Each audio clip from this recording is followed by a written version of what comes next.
साथ संगत जी, प्रेम से कहना 78वां निरंकारी समागम। आप सब संत इस समागम की शोभा बने हैं और जो सबसे बड़ी कृपा कि सबको अपने सदगुरु के दर्शन हो रहे हैं, मुस्कुराहटें मिल रही हैं, दीदार हो रहे हैं। तो जो बार बार अभी जिक्र के 4-5 महीनों बाद सदगुरु माता जी इस रूप में प्रार्थना दिवस वाले दिन हम सबके बीच शामिल हुए, तो वो जो भाव है कि ये साकार रूप में तो बेशक प्रार्थना दिवस वाले दिन दर्शन हुए, पर गुरसिख के जीवन में, गुरसिख के हर पहलू में सदगुरु निरंतर प्रतिपल शामिल ही रहता है। और फिर जहां शुक्राना बनता है कि ये जो प्रेम बख्शा है, दास भी सारी साध संगत को हृदय से शुक्राना ही कहना चाहेगा कि जो प्रेम आप सबसे इन पिछले चंद महीनों में मिला, निरंतर मिलता आ रहा है। पर जब ये 4-5 महीनों का जिक्र हो रहा है तो आप सब जी ने इतना प्रेम दास को भी दिया कि किसी भी प्रकार की ऐसी महसूसियत नहीं हुई कि कुछ भी फर्क है या दास अकेला है। तो आपके प्रेम ने वो प्रेम दास को भी दिए रखा। और ये जो प्रेम सदगुरु ने बख्शा है, दास अक्सर कहता है कि यही प्रमाण है भक्ति का, यही प्रमाण है जीवन में ब्रह्म ज्ञान के होने का। तो इन 5 महीनों में जिन भी स्थानों पर जाने को मिला, तो बहुत प्रेम पूर्वक भावों से स्थान स्थान पर महापुरुषों ने दास को कहा कि सदगुरु माता जी को कहना कि आई मिस यू, सदगुरु माता जी को कहना कि आई लव यू। तो दास भाव तो सबके समझ पा रहा था कि सब अपना भाव पछाना चाह रहे हैं, पर दास के मन में है, दास तो रोज फोन करके कह देता है कि I miss you, I love you.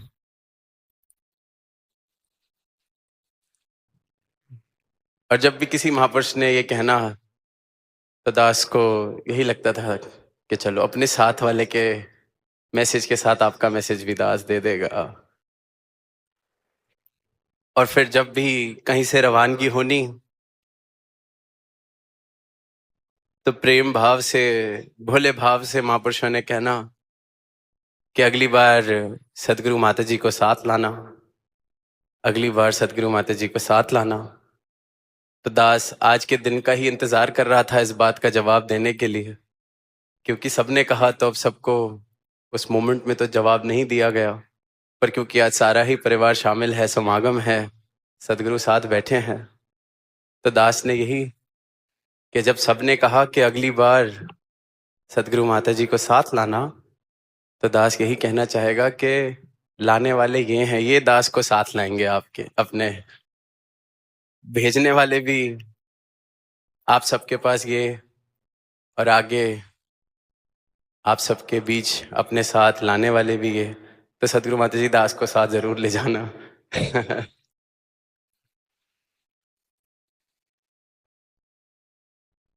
तो ये जो प्रेम है,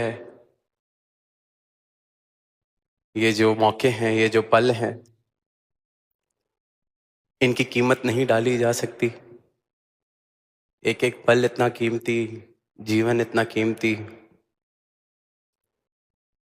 और निरंतर ये जो बात हो रही है आत्मा मंथन की, बात हो रही है भक्ति वाले भावों की, बात हो रही है इस अविनाशी सत्ता को प्राप्त करने की, बात हो रही है परोपकारों की, बात हो रही है नर सेवा नारायण पूजा वाले भावों की।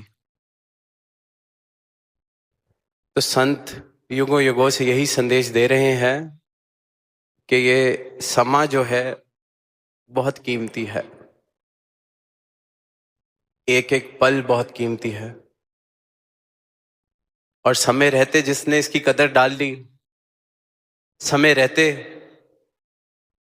इस धरा पर आने का मकसद पूरा कर लिया, तो वो जीवन मुबारक हो जाते हैं, वो जीवन फिर अमर हो जाते हैं, क्योंकि इस अमर अविनाशी से नाता जोड़ लेते हैं अपना समय रहते रहते। अक्सर बात की जाती है जब भी धर्म या धार्मिक भावनाओं की बात होती है कि कुछ किसी के हिसाब से धार्मिक होना,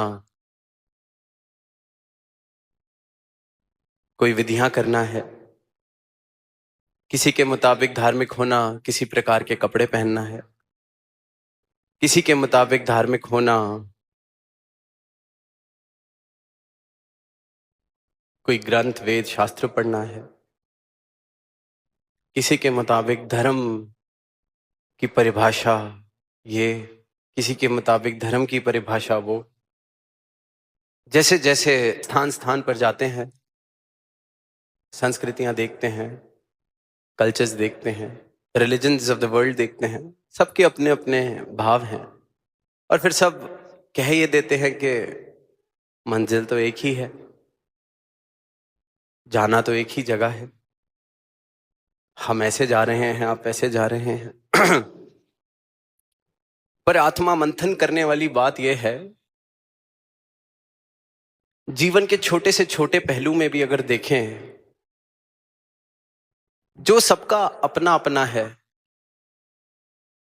पर्सपेक्टिव जिसे कहा जाता है, ये मेरा पर्सपेक्टिव है, ये मेरा दृष्टिकोण है, ये मेरा हिसाब है, जो सबका अपना अपना है, मेल नहीं खाता, वो सत्य कैसे हो सकता है? सत्य तो सिर्फ और सिर्फ उसे कहा जा सकता है जो सबका एक जैसा है। ऐसी सत्ता, ऐसी बात जिसके लिए कहा गया है आद सच जुगाद सच, है भी सच नानक होसी भी सच। अनादिकाल से जो सत्य है, किसी के हिसाब किताब से उसमें फर्क नहीं पड़ता, मेरे हिसाब से क्या सत्य है, जिसे मैं ये बात की तरह सत्य घोषित करता हूं कि मेरे हिसाब से ये सच्चाई है, वो मेरा हिसाब हो सकता है, वो सत्य नहीं हो सकता, क्योंकि सत्य एक है। अक्सर पढ़ने को मिलता है, देखने को मिलता है कि दो लोग जब बात करते हैं और किसी तीसरे से पूछो कि सच क्या है, तो वो कहता है तीन सत्य हैं, एक इसका सत्य, एक उसका सत्य, और जो एक सच में बात हुई जो सत्य है। अब छोटे छोटे एग्जाम्पल्स लेके देखें। इस वक्त रात्रि है, हम सबके लिए बाहर रात्रि है, कोई ये नहीं कह सकता कि मेरे हिसाब से रात्रि है, सत्य है इस वक्त का, इस जगह पर ये सत्य है।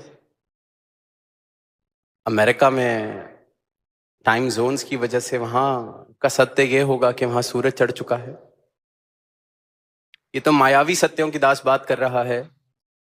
तो जब सृष्टि में भी कुछ यूनिवर्सल ट्रूथ डाले गए हैं कि सूर्योदय कहां से होता है, सनराइजेस इन द ईस्ट, पूरब से उगता है, सत्य है, सबके लिए ही सत्य है। जब इस सृष्टि में भी इस परमात्मा ने ये झलक दी है कि जो मेरी बनाई हुई सृष्टि है उसमें प्यास सबकी पानी से ही बुझती है, ये सत्य है। कोई बात या हिसाब नहीं है कि मेरी प्यास पानी से बुझती है, आपकी प्यास किसी और चीज से बुझती है। मेरा जीवन ऑक्सीजन से चल रहा है, हवा में है।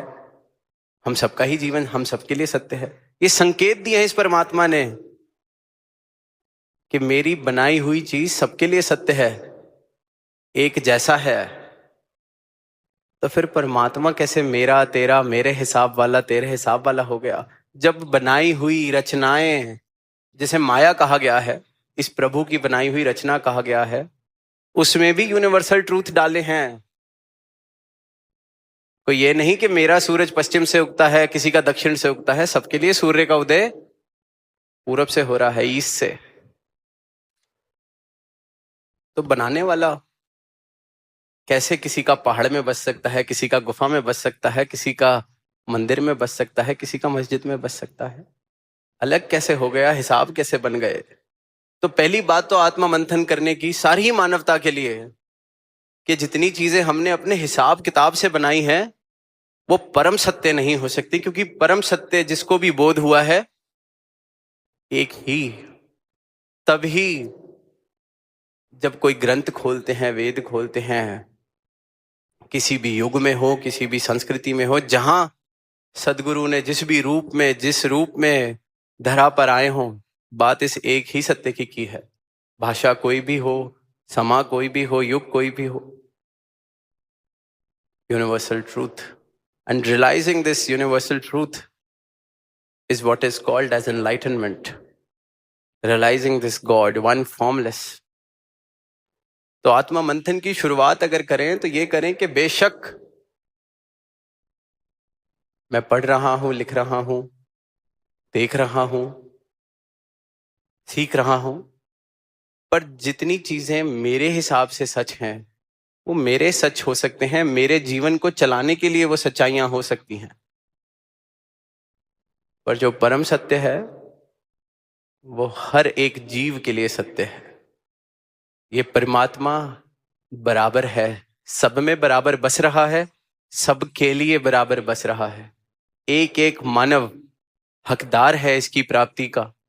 एक एक मानव ये संभावना रखता है कि इस प्रभु परमात्मा के दर्शन कर ले, इसको प्राप्त कर ले। और यही कारज, यही कृपा, यही अनुकंपा करने सदगुरु धरा पर आते हैं। निरंतर महापुरुषों के वचन हम सुन रहे हैं, प्रेरणा ले रहे हैं भक्ति के भावों की, दास भावना, भक्ति भावना कि सदगुरु के चरणों में आए, शीश झुकाया, ब्रह्म ज्ञान मिला, जीवन रोशन हो गया, मैं दास बन गया, गुरु का दास बन गया। दास ने पहले भी कुछ महीनों पहले बात कही कि शब्द ही कितना मीठा है गुरदास, कितनी मिठास है। शब्द बोलते हैं पर कितनी मिठास गुरदास। जब नाम में इतनी मिठास तो फिर गुरु के दास के जीवन में मिठास कितनी होनी चाहिए। अब मैं खुद को दास कह तो रहा हूं, सदगुरु का दास तो कह रहा हूं, पर जीवन क्या दर्शा रहा है, यह आत्मा मंथन करना, ये मेरी अपनी जिम्मेवारी है, ये मेरा अपना फर्ज है। आज सुबह सेवा दल रैली के दौरान सवाल पूछा एक स्किट के दौरान नौजवान ने कि मिला ही क्या है सेवा से। तो दास के मन में यही भाव आया कि सदगुरु शुक्र है आपका कि आपने इन सवालों को बाहर आने की इजाजत दी, प्रेरणा दी। क्योंकि जो हिचकिचाहट में दब जाती है बात, वो जिंदगी भर संदेह बन के ही रह जाती है, क्योंकि वो किसी डर के मारे, हिचकिचाहट के मारे पूछा नहीं, बस मान लिया। तो फिर पूरी उम्र वो कश्मकश चलती रहती है, वो खेल चलता रहता है। कभी मेरा संदेह ऊंचा हो जाता है, कभी मेरा विश्वास ऊंचा हो जाता है। पर स्थिरता नहीं आती। और आत्मा मंथन करना है तो ये सवाल तो पूछने होंगे। सवाल चाहे कठिन हो, चाहे कड़वे हो, पर पूछने तो होंगे, खुद से पूछने होंगे, प्रश्न करना होगा। पर जब भी प्रश्न करें तो उत्तर प्राप्त हो सके उतनी जगह बना के प्रश्न किया जाए। यही फर्क है प्रश्न करने में और जिज्ञासा पूर्वक प्रश्न करने में। जो व्यक्ति जिज्ञासा, जिसे जिज्ञासु कहा जाता है, जो ढूंढ रहा है कुछ भी जीवन में, कोई भी कला सीखना चाह रहा है, कोई भी बात, या फिर भक्ति के मार्ग में बात करें, परमात्मा को चाह रहा है, भक्ति चाह रहा है,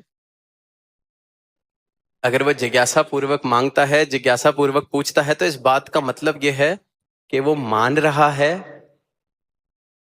जो मैं पूछ रहा हूं इसका उत्तर मेरे पास नहीं है। तभी जिज्ञासा है, तभी वो भावपूर्ण है।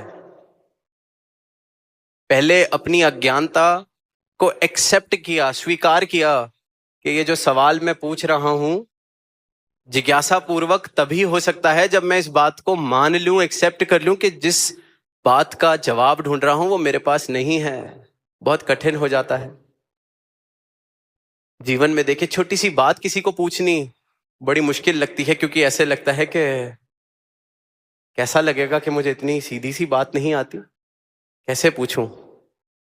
गूगल कर लेंगे, ज्यादा आसान है, निरंतर करते हैं। सर तो हिला दिया, जब सामने से वो व्यक्ति गया तो Google, ChatGPT, everything is here for our rescue now. पर जिस पल में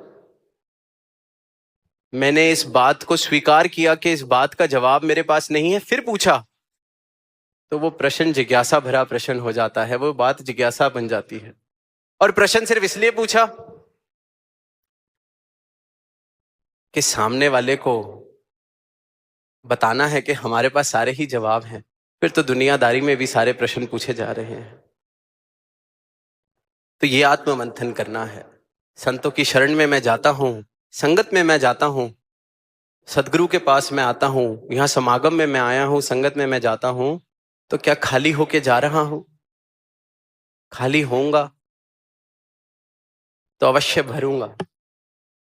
ये भी संकेत परमात्मा ने अपनी सृष्टि में बखूबी दिया हुआ है। किसी नदी में जाते हैं, एक मटका पानी, खाली मटका पानी भरने के लिए उस नदी में डालें, जैसे ही मटका जाता है पानी उस तरफ नीचे हो जाता है, खाली स्थान बनता है, और पूरी नदी उस खाली स्थान को भरने के लिए एक क्षण में आ जाती है, इसलिए हमारा मटका भरा जाता है। दस्तूर है। परमात्मा ने हर जगह संकेत दिया है, खाली होगा तुरंत मैं भरता हूं, खाली होने को तो तैयार हो। नदी के अंदर, दुनिया के कोने कोने में ये जो यूनिवर्सल ट्रूथ परमात्मा ने संकेत की तरह दिए हुए हैं, खाली तो हो, भरने के लिए तो मैं हर जगह हूं। एयर प्रेशर, वहां भी यही नियम। तो भाव ये है कि खाली होके प्रश्न पूछे जा रहे हैं तो जिज्ञासा, मान लिया कि नहीं आता, ये आत्ममंथन करना है। तो जीवन में, अध्यात्म में भी और जीवन के हर पहलू में कुछ तभी सीख सकते हैं। ऐसा ही एक सवाल दास से किसी टूर पे एक बच्ची ने आके पूछा। कहती, दासी का एक सवाल है, संगत में सुनते हैं कि निंदा नहीं करनी, पर अगर दिल हल्का करने के लिए किसी से बात करनी हो तो क्या कर सकते हैं? कोई चीज भारी लग रही है, किसी ने कुछ ऐसा किया है जिससे मेरे दिल को ठेस पहुंची है, मैं बहुत ज्यादा सोच रहा हूं उसके बारे में। अब दिल हल्का करने के लिए बात करूंगी तो जिक्र होगा, तो क्या वो निंदा हो जाएगी? आत्मा मंथन का विषय दिया तो दास ने सहज में यही कहा, अगर तो दिल हल्का करने के लिए बात करनी है, बेशक करें, जरूरी है। सुनते हैं कि how important it is to express ourselves. तो दास ने ये कहा कि दिल हल्का करने के लिए कोई एक मित्र या कोई एक ही परिवार का जन हो सकता है। आपका ब्रदर, आपकी सिस्टर, आपके फादर, आपके मदर या बेस्ट फ्रेंड, बॉयफ्रेंड, हुएवर। तो दिल हल्का तो एक ही बारी होगा। दिल हल्का करने के बाद फिर तो आगे बढ़ सकते हैं। या दिल हल्का करने के लिए भी अगर मैं 100 लोगों के पास जा रहा हूं, दिल हल्का यहां भी थोड़ा सा, दिल हल्का वहां भी थोड़ा सा, तो वो निंदा का रूप बन जाता है।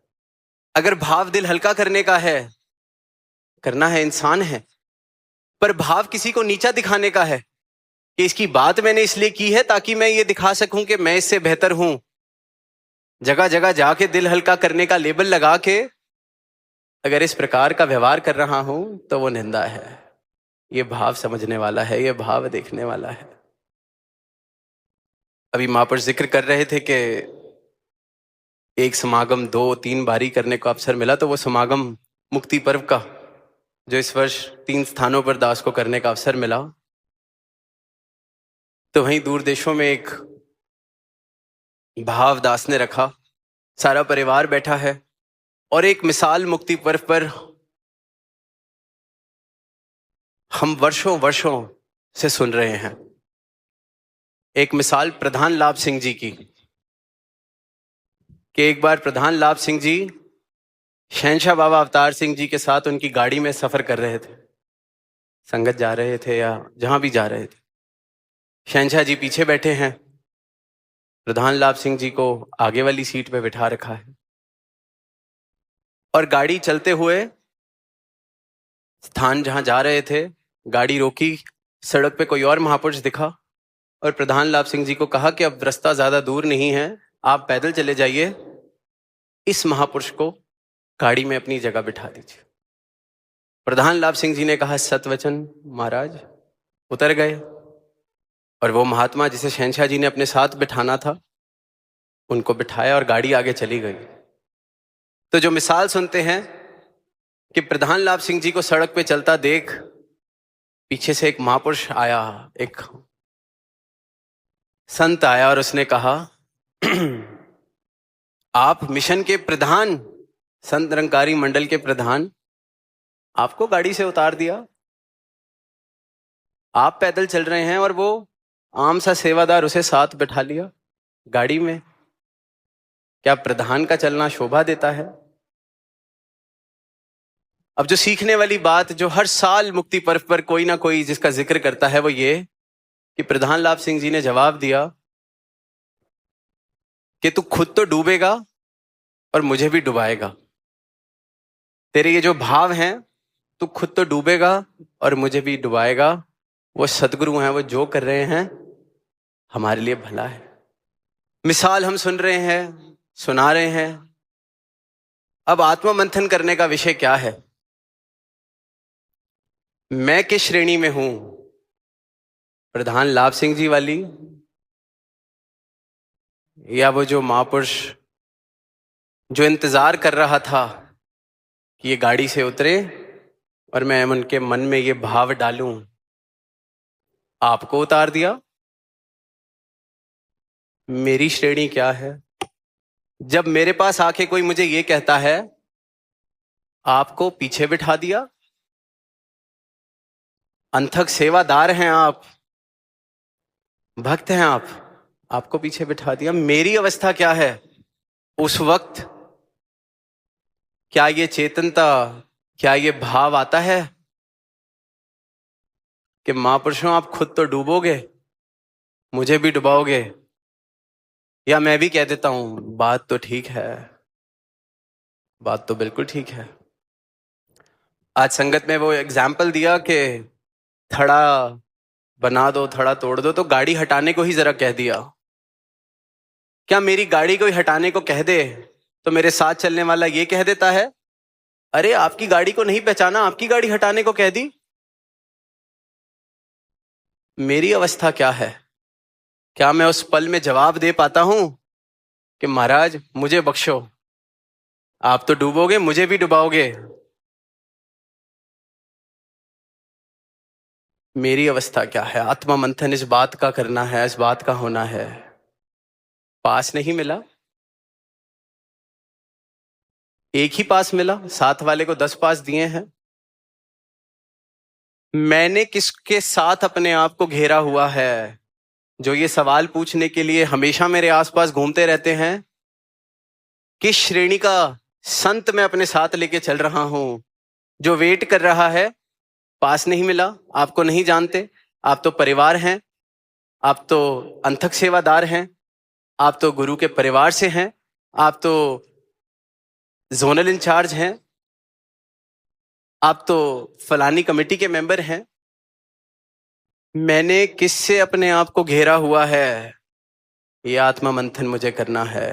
प्रधान लाभ सिंह जी वाली अवस्था भी नहीं है तो कम से कम इतनी आत्मा मंथन की आवश्यकता है कि कहीं आसपास ऐसे ही कंपनी, ऐसी संगति में लेके चल रहा हूं जो पल पल यही सवाल पूछ रही है।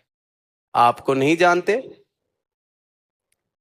आपको पास नहीं दिया, आपकी गाड़ी नहीं पहचानी, आपको नहीं देखा, तो ये आत्मा मंथन मुझे करना है कि कहीं मैं तो नहीं डूब रहा, या खुद भी जो डूबने वाले हैं उन्हीं के साथ तो नहीं घेरा हुआ मैंने। जिस कश्ती में तरना है कहीं उसी में खुद छेद तो नहीं कर रहा। ये भाव, ये चिंतन, ये मंथन शुरुआत, क्योंकि इस दर पर आ गए तो आज दास थोड़ी उस रूप की बात ही कर रहा है कि यहां आ गए और फिर ये बात, फिर ये भाव, तो क्या ही बात बनेगी। मिसालें दे देना, बातें धरा देना, चीजें कह देना बहुत आसान है, पर जो कहता हूं क्या जीवन चल रहा है? या जरा सी कोई बात हुई और सामने से मैं कहता हूं मेरा इतना भी हक नहीं बनता, मेरा ये भी नहीं बनता। संगति, भाव मिसाल सुलाने वाले ना हो, जीवन मिसाल बने। दतार ऐसी मेहर आप करो, ये जीवन हर गुरसिक का मिसाल बने। ये भक्ति जो आपने दी है इसकी संभाल बख्शो। एक कहानी पीछे पढ़ने को मिली। एक इंसान था, गांव में रहने वाला। गांव में जो चीजें बनती थी, कोई कुम्हार कुछ बनाता या कोई और चीजें, वो उनसे इकट्ठी करता था और अपने गधे पर लाद कर एक शहर में बेचने जाता था। यही उसका व्यवसाय। बढ़िया जिंदगी चल रही, शहर में भी सब उसको जानते, 4-5 दुकानदार जिनके पास जाके सब कुछ बेचाता था। अब एक दिन ऐसे ही शहर में गया तो सामने से एक आदमी चलता हुआ आ रहा और उसने देखा कि आज इसके गधे के गले में कुछ बंधा हुआ है। चमकता हुआ पत्थर एक बंधा हुआ है। गधे के गले में कुछ अनोखा सा चमकता हुआ बांध के घूम रहा है। अब जिस इंसान ने देखा उसकी नजर परखने वाली थी, उसने देख लिया कि ये हीरा है जो उसने गधे के गले में बांधा हुआ है। जाता है उससे सहज में ही पूछता है कि गधे के गले में क्या बांधा है अपने? कहता है पता नहीं, आज शहर की तरफ आ रहा था, रास्ते में कुछ पड़ा हुआ दिखा, चमक रहा था, पसंद आ गया तो मैंने इसके गले में बांध दिया। कहता अच्छा, चल ये मुझे दे दे, तुझे 10,000 रुपये दिए, ये मुझे दे दे। अब वो गधे का मालिक जो था उम्मीद तो नहीं कर रहा, उसे लगा पत्थर 10,000 रुपये मिल रहे हैं, पर कहता नहीं, 20,000 दोगे तो मैं ये देता हूं। उस सामने से कहता है नहीं, 10,000 पत्थर दे दे। वो कहते नहीं, 20,000 में ही दूंगा, और आगे चला जाता है। अब जो हीरा पहचानने वाला था वो जानता था कि कीमत लाखों की है, शायद करोड़ों की कीमत है। सोच रहा है मन में कि किस मूर्ख को ये पत्थर मिल गया है, गधे के गले में बांध के घूम रहा है। थोड़ी देर में जाता है कि चलो 20,000 दिए, बात खत्म करते हैं। पहुंचता है उसके पास और देखता है गधे के गले में वो पत्थर नहीं है। पूछता है उससे, अरे वो पत्थर कहाँ गया? ले 20,000 देता हूं। गधे का मालिक कहता है वो तो मैंने बेच दिया पिछली दुकान पर, पूरे 50,000 में बेचा है। अब वो जो हीरे को परखने वाला था कहता, गधे, मूर्ख, लाखों करोड़ों की चीज तूने 50,000 में बेच दी, अकल नहीं है तुझे? गधे का मालिक कहता है कि साहब, होऊंगा मैं गधा, होऊंगा मैं मूर्ख, पर फिर उस हिसाब से आप क्या होए जो 10,000 के पीछे करोड़ों की चीज छोड़ दी? मुझे तो नहीं पता था कि वो करोड़ों का है। आपने जानते हुए 10,000 के पीछे करोड़ों रुपए की चीज छोड़ दी, लाखों की चीज छोड़ दी। तो अगर मैं गधा हूं, आप क्या हैं? जिसके पास तो कीमत नहीं है उसकी तो फिर माफी है, अनजान है। हमारा क्या होगा अगर सब कुछ जानते हुए किसी बात के लिए ये हीरे वाला सौदा छोड़ दिया? कहीं ये नहीं मिला, कहीं ये नहीं पूछा, कहीं किसी ने जरा सा कुछ कह दिया, उसने 10,000 के पीछे करोड़ों का हीरा छोड़ा, मैंने छोटी सी बात के लिए ये अनमोल रतन, राम रतन धन छोड़ दिया, सदगुरु का दर छोड़ दिया। मंथन ये करना है। प्रधान लाभ सिंह जी की, भक्तों की, गुरसिखों की मिसाल में दे रहा हूं, पर अपना आनंद, किसी ने गाड़ी रोक दी या नहीं पहचानी, अपना आनंद इसलिए छोड़ दिया, अमृत इसलिए छोड़ दिया, उसमें विष इसलिए घोल दिया, जबकि जानता हूं, बचपन से सुन रहा हूं। तो हमें क्या कहा जाएगा? आत्मा मंथन इस बात का करना है। जिसके पास तो पहचान नहीं, उसे तो कुछ नहीं कहा जा सकता। मुझे किसी ने वहां बिठा दिया, यहां बिठा दिया, ये कर दिया, वो कर दिया, 2 की जगह 4 पास दे दिए, 4 की जगह 1 पास दे दिया, 1 भी नहीं दिया। कौड़ियों के बदले राम रतन धन, सदगुरु के चरण, इनसे मैं दूर। तो अगर वो गधे वाला मालिक गधा है, मूर्ख है, तो हम सबको क्या कहा जाएगा? आत्मा मंथन इस बात का करना है। तो क्योंकि समय हो रहा है, और इस बार क्योंकि एक दिन बड़ा है, तो दास को भी कल एक अवसर दोबारा मिलेगा, तो भाव दास अपने कल रख देगा। पर तब तक के लिए ये आत्म मंथन करें कि इस आनंद के समुद्र में आए हुए हैं, समागम चल रहा है, यहां भी अगर मैं आनंद नहीं ले पा रहा, यहां भी मैं खुश नहीं रह पा रहा, यहां भी कमियां देख रहा हूं,